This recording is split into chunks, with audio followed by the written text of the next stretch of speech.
অল্প বয়সে যেসব ছেলে মেয়েদের মাথায় সংসারের দায়িত্ব চেপেছে তারাই জানে জগৎ সংসার ঠিক কতটা কঠিন।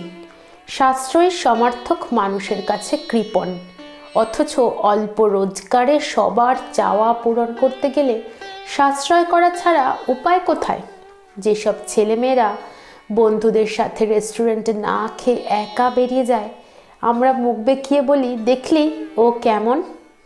আসলে খিদেটা ওরও পেয়েছিল, কিন্তু তার আগে ও হিসেব করে ফেলেছে এই টাকাটা অপচয় না করলে হয়তো ও বাবার কয়েকটা ওষুধ কিনতে পারবে বা ভাইয়ের টিউশন ফিসের কিছুটা মেটাতে পারবে।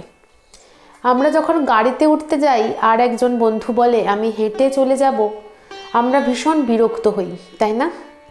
বলি চল তোর টাকাটা আমরা দিয়ে দেব, কিন্তু তাও সে গাড়িতে ওঠে না। কেন জানো? ওর কাছে আত্মসম্মানটা অনেক দামি। ওর কাছে গাড়িতে যাওয়াটা বিলাসিতা, সেই টাকায় তো আধা কেজি আলু হয়ে যাবে, তাই না?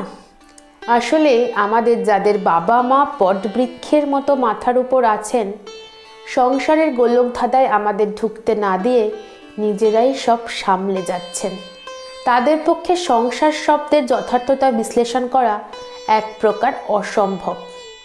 সংসার মানে ত্যাগ, নিজের স্বপ্ন শখ বিসর্জন দেওয়ার একটা অধ্যায়, যেখানে নিজের বাদে প্রত্যেকের চাওয়া পূরণের মরিয়া চেষ্টা করে জিতে নিতে হয় সংসারী নামক বহুল প্রত্যাশিত তকমা।